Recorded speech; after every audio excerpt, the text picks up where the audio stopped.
Yeah, can now. Yeah, Can now. clip, Can. clip this, record it. KJ, I know you're in the gods watching. We are not playing Europa League football. Terry was asking about why didn't anyone go crazy yesterday? Because no one was watching those games. No one watches Thursday night football. And I swear to God, God be my witness, we are not playing Thursday night football. We are going to go through. So I'm all right. We're good. Tottenham will You know, win. technically, you could technically still finish last in your group. That's how crazy your group Yeah, is we right now. could, but we ain't gonna do that. We're still first at the moment, even though it has been a bit of a shambles. I agree with you, Don. But as it stands, we're still top of the group. Let us live in it. It happens. Oh, you're that Champions You League know what? football. I'm just gonna say this, Patrick. I'm not even trying to draw you up. Do you understand that they went through the rules, and by the rules, they ruled that offside, and you can't say you guys lost because of that. You guys technically, you said it yourself. You lost because of the first 60 minutes of the game. You guys were horrible, and this is you at home. Aren't you now starting to get concerned that you have lost what, two back-to-back games in the Premier League to Manchester United and Newcastle? You drew midweek, and in a pressurized week, all the pressure is now on Tottenham, Antonio Conte, to deliver in these next two games and relieve some of your pressure. Because if you don't deliver, guess what? You could be in the Europa League and you could drop out of the top four. So it's big week for Antonio Conte, big week for Tottenham. And can you guys handle the pressure? Gal's bang on there. Gal is bang on there. I would say this. I said it a few weeks ago. Out of all of the top six, we know what Liverpool's problems are, but I'm still right now predicting they make it into the top four. I still think they'll turn this round. Chelsea are underrated. We'll get onto that later. Man United are in very good form, and it's understated. I think Spurs are the most at risk right now, falling away from the top four and everything else. There is the football so drab and poor, and as soon as your front line gets pressed, as soon as Harry Kane and Son get pressed by the opponents, your team falls apart. There's no plan B, and that for me would be a worry. Like there's nothing about your style of play that shouts sustainability to me. Like, and I feel like, go on. I just think that you guys love to hyperbole the situation. It's the same as saying with Arsenal. Arsenal don't score more than one goal in a game at the moment, so they're also in a bad way, and no one's really talking about it. But I hope we talk about it because it's the same. We're third in the league. We're first in our group.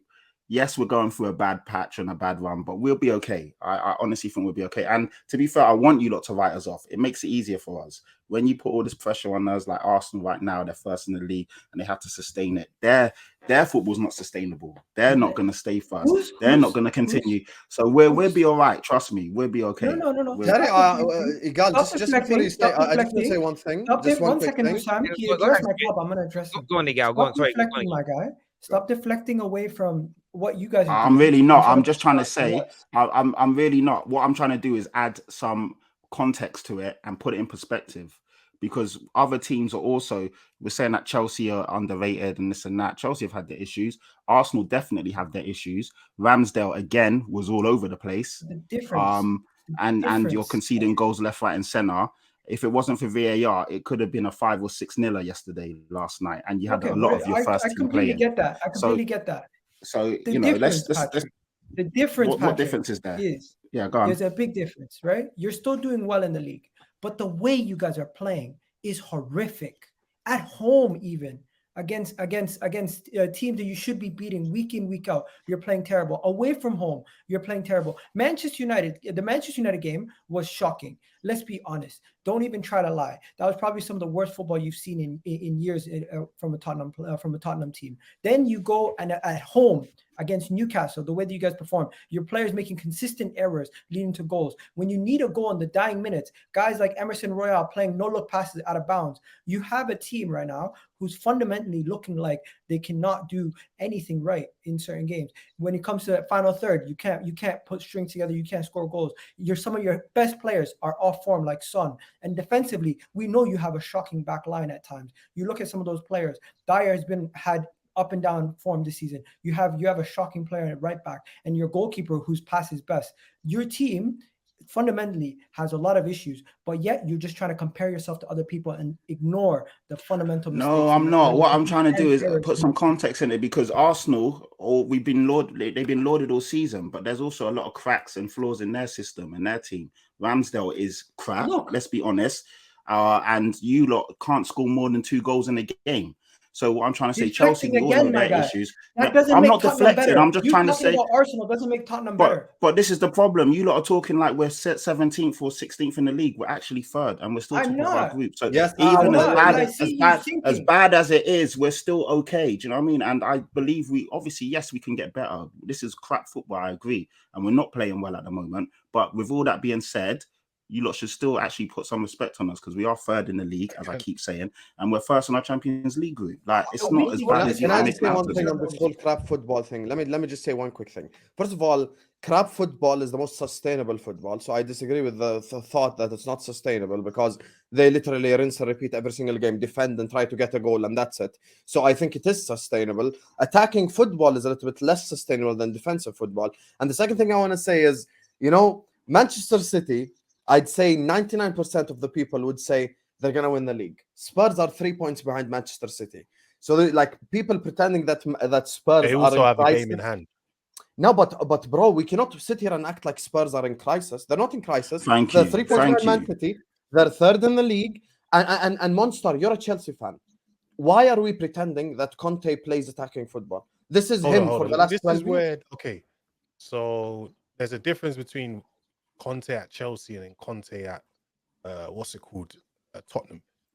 First of all, let me just say, in terms of the table, Man United and Chelsea are right up Tottenham's ass, right? We win our outstanding game. If we win it or not, we don't know if we're going to win it. But if we do, we're in front of Tottenham. If Man United win theirs, they're equal on points with Tottenham. So we're right up, like we're right there.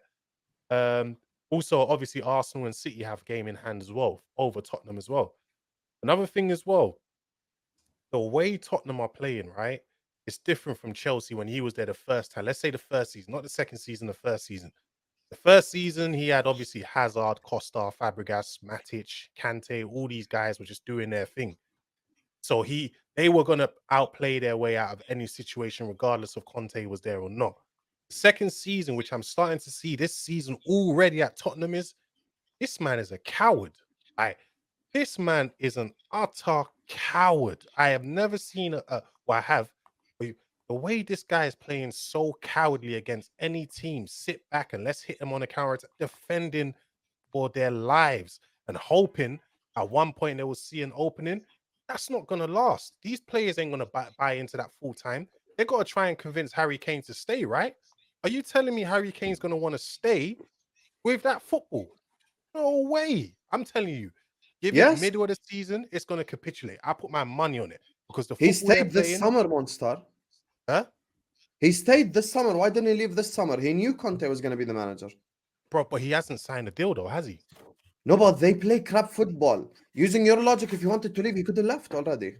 No, but he hasn't signed a deal. He's waiting to see what happens, and then he will sign a deal. I'm telling you, it's going to capitulate. Like the way it did under Mourinho and what happened against Conte, it's not going to last. I can tell you now. I don't think personally the footballers are enjoying the football. I don't think they are personally. Surely, the way I'm looking at it, it looks horrible, man. I didn't think it would be that quick, but I don't think he's going to last. And you know what I would say on top of that? I agree with you, Sam. This isn't crisis, right? That's an that would be maybe a bit of an exaggeration. But in the last 10 games, they've only won 4, lost 4. That's terrible. And when I talk about sustainability, I'm not talking about being pragmatic. I'm talking about the fact that barring the Everton game in that run, they're averaging over 15 to 16 attempts on goal per game, 4 to 5 big chances on goal per game. That isn't sustainable because look, the only team in the Premier League that could probably get away with doing that is Liverpool with Alisson because he's that damn good. No one else's goalkeeper are good enough to consistently keep out that level of shots. And that's not a dig at Hugo Lloris. That's just the reality of it. So I kind of look at Spurs and I think what's let them down this midweek is that offside, I think, has papered over cracks. It's been what everyone's focusing on.